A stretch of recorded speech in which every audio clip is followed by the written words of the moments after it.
오늘 말씀은 잠언 20장 5절에서 15절입니다. 잠언 20장 5절에서 15절. 잠언 20장 5절에서 15절입니다. 우리 함께 말씀을 받도록 하겠습니다. 시작.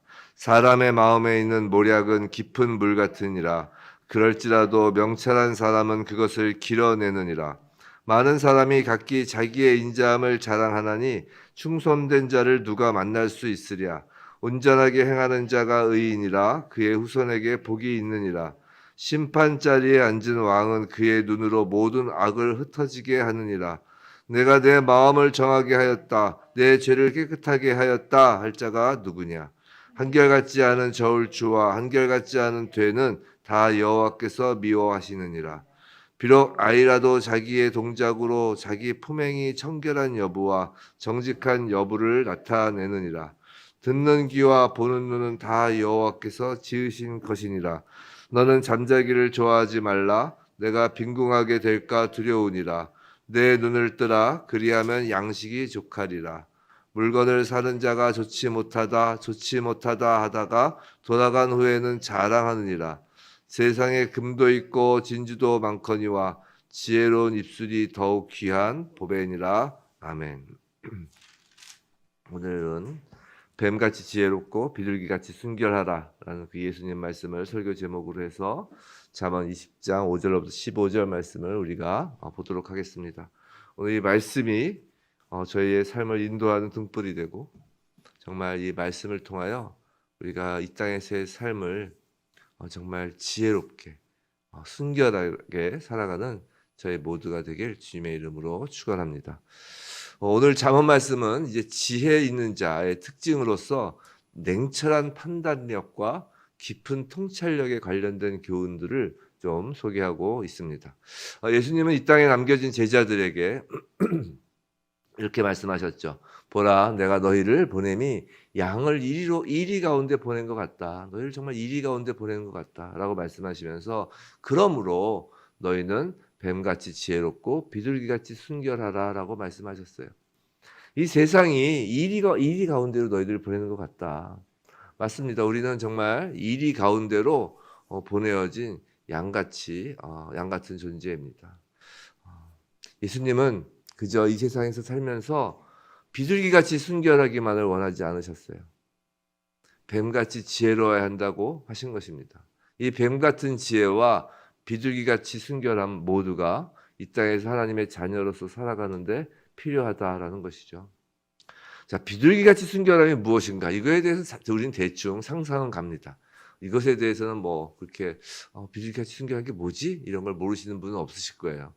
예수님께서 그 모범을 보여주셨고 또 양이라고 하니까 대충 상상이 갑니다. 그런데 뱀같이 지혜로운 것이 무엇일까에 대해서는 우리가 갸우뚱할 수 있어요. 어떤 목사님이 이 뱀같이 지혜로운 것에 대해서 그런 말씀을 하시는 걸 제가 한번 들은 적이 있었는데, 이렇게 말씀하시더라고요. 이 뱀이 이제 빠른 속도로 이 땅을 휙 하면서 이제 샤샤샤샥 소리 내면서 지나가잖아요. 이게 빨리.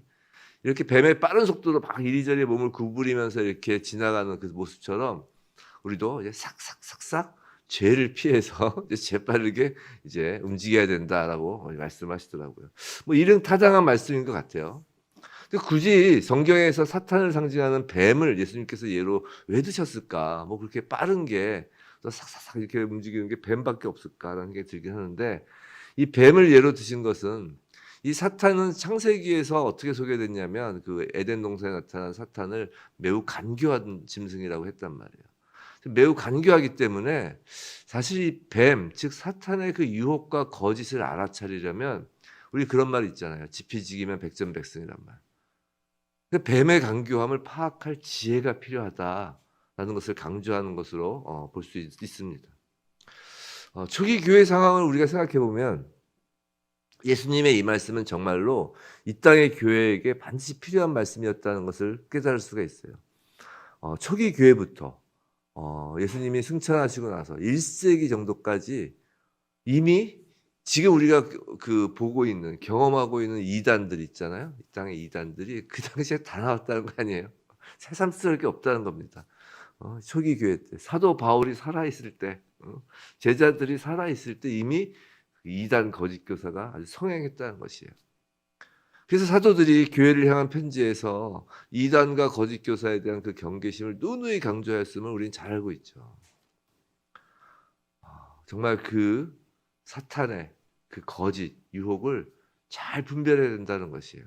근데 그것은 단순히 교회만의 문제가 아니에요. 그런 분별력, 통찰력은 교회만의 문제가 아니라 우리 성도의 그 일상적인 삶 속에서도 매우 필요한 덕목이 아닌가라고 생각합니다. 무슨 말이냐면 삶 속에서 죄에 빠지지 않기 위해서, 거짓 빛에 유혹되고 속지 않기 위해서는 분별력, 판단력, 통찰력이 필요한데, 이러한 분별력, 판단력, 통찰력은 단순히 인간의 뛰어난 이성이나 지성의 문제를 뛰어넘는 영적인 영역이기도 하다는 것이에요. 영적인 영역이라는 것이에요. 그래서 하나님 말씀인 잠언은 이 문제에 있어서도 우리에게 지혜를 부어주시고자 하는 것입니다. 1절 잠깐 보죠. 1절. 5절이죠. 5절. 죄송합니다. 5절. 사람의 마음에 있는 모략은 깊은 물 같으니라. 그럴지라도 명철한 사람은 그것을 길어내느니라. 사람의 마음은 참으로 알기 어렵다라는 뜻이죠. 그렇게 우리 속담 중에 그런 게 있죠. 10길 물속은 알아도 한 길 사람 속은 알 수 없다라는 속담이 있잖아요. 그러나 하나님의 말씀과 성령으로 무장된 명철한 사람은 이 알기 어려운 사람의 속내를 알고 분별할 수 있다라는 것이에요. 영적인 것이라고 했어요. 영적인 것이라고. 그렇기 때문에 인간은 다른 사람을 다 알고 있다고 자만해서는 안 됩니다. 우리 영적인 문제에 있어서는 결코 자만해서나 교만해서는 안 돼요. 왜 예수 믿는 성도가 자만하거나 교만하지 말라고 하냐면 단순히 하나님과의 관계에서뿐만이 아니라 이 땅의 삶에 있어서도 자만하거나 교만해서는 안 된다는 것이에요. 왜냐하면 이제 우리는 영적인 존재이기 때문이죠. 영적인 것이기 때문에 하나님께 의지해야 합니다. 그리고 이렇게 하나님께 의지하는 자가 바로 명철한 자예요. 잠언 말씀을 통해서는 매우 우리가 구체적인 기도를 하기를 원하고 또 그렇게 하려고 좀 애를 쓰는 편인데, 오늘은 이런 걸 한번 생각해 봤으면 좋겠습니다. 오늘 예정된 계획들, 만남들이 있을 거예요. 아침에 일어나면 또 며칠 후에 어떤 계획이나 예정들이 다 있잖아요. 그래서 이제 오늘 어떤 계획이 있으시고 또 어떤 만남이 정해져 있으실 것입니다. 우리가 하루를 시작하면서 이렇게 기도를 했으면 좋겠어요. 오늘 이 예정된 그 모든 일정들을 한번 쭉 이렇게 복귀해 가면서 생각해 가면서 앞으로 이런 몇 시에 무슨 약속이 있지, 몇 시에 무슨 뭐가 있지, 그것을 좀 이렇게 생각하면서 그 모든 일정 가운데 성령님의 도우심을 정말 기도하면서 나아가시기 바랍니다.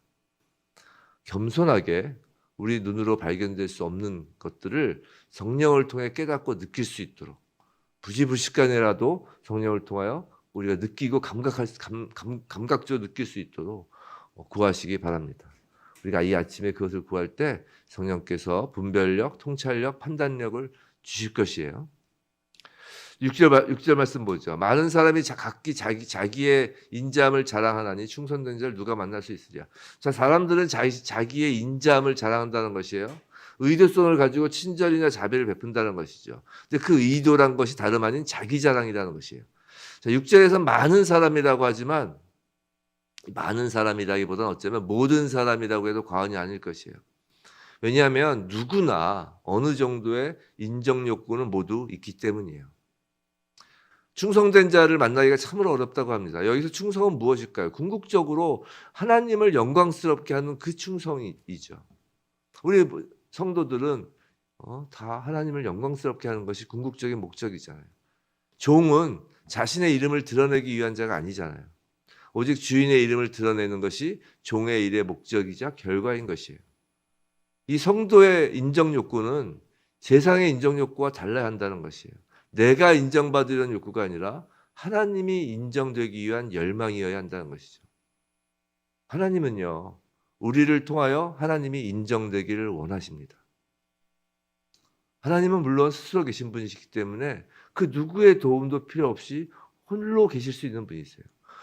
하나님은 그 자체로 영광스러우신 분이시죠. 하지만 하나님은 우리를 통해서 그 하나님의 영광이 드러나기를 원하신다고요.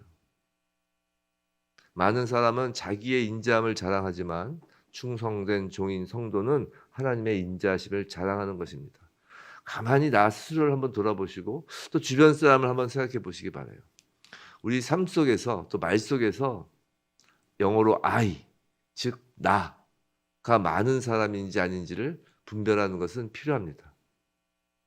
우리가 어린아이들, 초등학생 저학년으로 갈수록, 고학년으로 갈수록 이게 좀 그 일기 같은, 일기? 편지? 뭐 글쓰기 같은 거 하잖아요. 글쓰기. 맞아요. 글쓰기 같은 걸 하면 자기 생각을 쓰는 어떤 글쓰기를 하면 여러 가지 뭐 종류의 글쓰기가 있겠지만 저학년일수록 공통적인 게 뭔지 알아요? 그 문장 안에 나가 많아요. 내가 말이죠. 내가 계속 나를 반복해요. 조금 이제 좀 성숙해지면 그 문장 안에 내가 좀 빠집니다. 내가. 우리의 삶과 말 속에 이 I, 즉 나가 많은지 아닌지를 우리 한번 생각해 봐야 돼요. 이단과 거짓 교사가 그래서 늘 주어가 I인 거예요. I. 특히 사이비 보세요. 아주 그냥 I, 나의 그 극치잖아요. 극치. 7절 8절 온전하게 행하는 자가 의인이라 그의 후손에게는 복이 있느니라. 심판자리에 앉은 왕은 그의 눈으로 모든 악을 흩어지게 하느니라. 8절부터 보면 심판자리에 앉은 왕은 궁극적으로 우리의 심판관이신 하나님이시죠. 하나님은 그 모든 사람을 심판대 위에 세우십니다. 그리고 그 모든 행위를 밝히 드러내서 그 행위대로 심판하실 것이에요. 모든 악을 구분해내시고 그것을 진멸하시는 것이에요. 근데 7절 그 하나님 앞에서 온전하게 행하는 자가 의인이라고 하는 것이에요. 근데 9절을 맞아 보시면 9절 내가 내 마음을 정하게 하였다. 내 죄를 깨끗하게 하였다. 할 자가 누구냐? 즉 내 하나님 앞에 온전하게 행하였다고 할 자가 누가 있겠냐는 것이 단 한 사람도 있을 수 없다는 것이죠. 사도 바울의 고백처럼 의인은 없나니 단 한 사람도 없는 것이에요. 결국 온전하게 행하신 단 한 분 예수 그리스도의 그 온전함을 우리가 전가받지 못한다면 그 누구도 의인일 수 없습니다. 그래서 우리는 우리 스스로가 의인이라고 자랑할 수 없어요. 자랑하는 의인이 아니라 성도는 겸손한 의인일 수밖에 없는 것이에요. 성도 여러분, 우리 자신을 다시 돌아보고 만나는 사람들을 분별할 때 자기 자신이 늘 옳다고 또 의롭다고 말하는지를 한번 우리 스스로도 돌아보고 한번 보시기 바랍니다. 그런 사람 있잖아요. 갑자기 나를 잘 알죠. 당신 나를 잘 알죠. 내가 절대로 그런 일을 저지를 사람이 아니라는 것을 평소 날 봐서 알잖아요. 라는 말을 계속 반복하는 사람이 있어요. 주변에 보면. 나 자신을 볼 때 저에게도 그런 모습이 좀 있을 수 있겠죠. 각자의 모습에서. 이렇게 평소에 자신의 모습이 얼마나 정직하고 의로웠었는지를 강조하는 사람들이 있어요. 그러니까 내 말 좀 믿어달라고. 내가 그럴 사람이 아니지 않냐고. 근데 생각해 보세요. 솔직히 나 자신도 내가 정직하고 의롭다고 인정하고 생각하기가 쉽지 않습니다. 예수 믿는 사람은 나 자신이 정직하다, 의롭다 이렇게 생각하기 쉽지 않아요. 입만 열면 그럼에도 불구하고 입만 열면 누군가에게 자신의 정직과 의로움을 강조하는 사람은 무언가 더 강렬하게 감추고 싶은 것이 있을 가능성이 높은 겁니다. 무언가 감추고 싶은 게 있어요.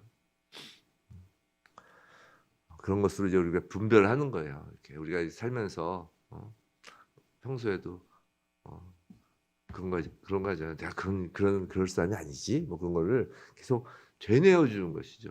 그런 사람도 있습니다. 11절 비록 아이라도 자기의 동작으로 자기 품행이 청결한 여부와 정직한 여부를 나타내느니라. 우리가 어린아이들을 키우다 보면 아이의 그 진면목을 어떻게 판단하는지를 생각해 보시면 금방 이 말이 뭔지를 알 거예요. 자, 예를 들면 이런 거예요. 우리는 아이들 말이 다 옳은 건 아니라는 걸 알아요.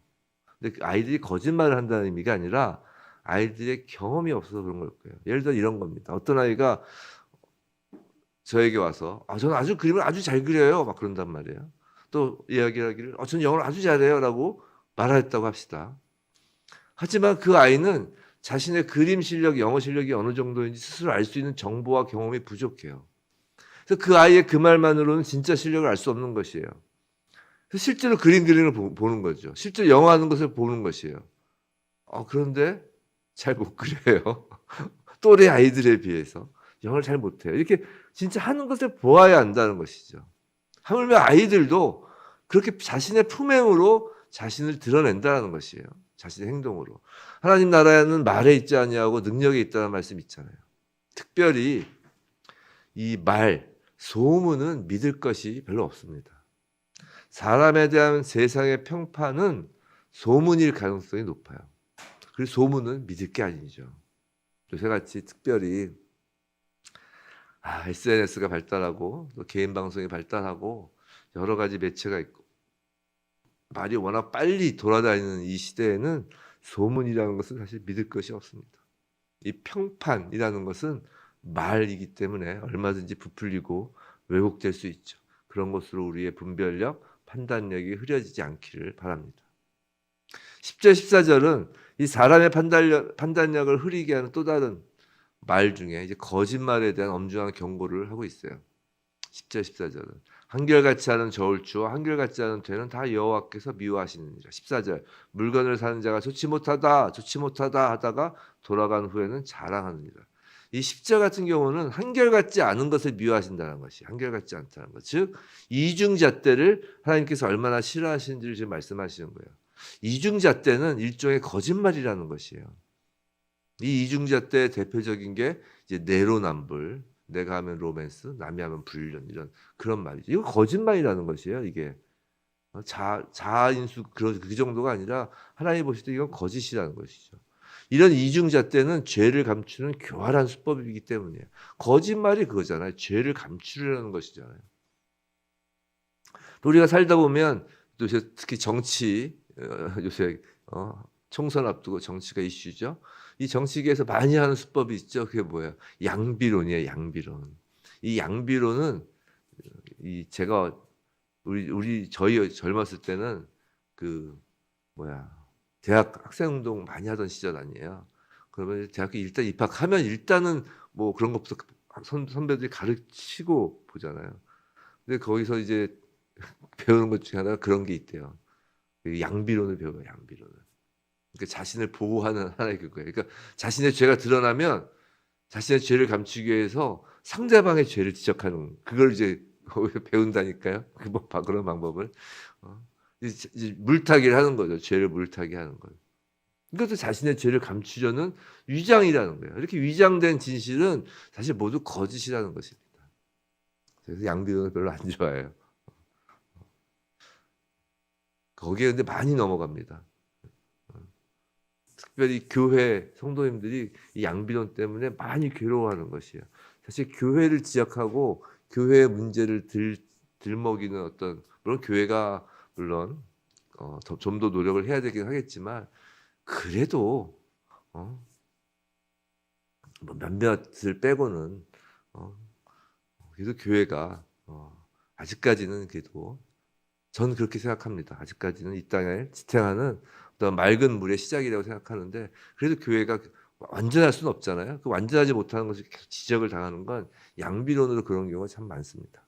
여하튼 근데 교회가 지적된다고 해서 뭐 거기서 도망가면 안 되겠죠. 우리는 거기 겸허히 받아들여서 또 회개하면서 나아가야 할 것입니다. 자, 14절 보면 이 성경은 얼마나 사소한 거짓말도 지적하고 있는지를 보여주고 있어요.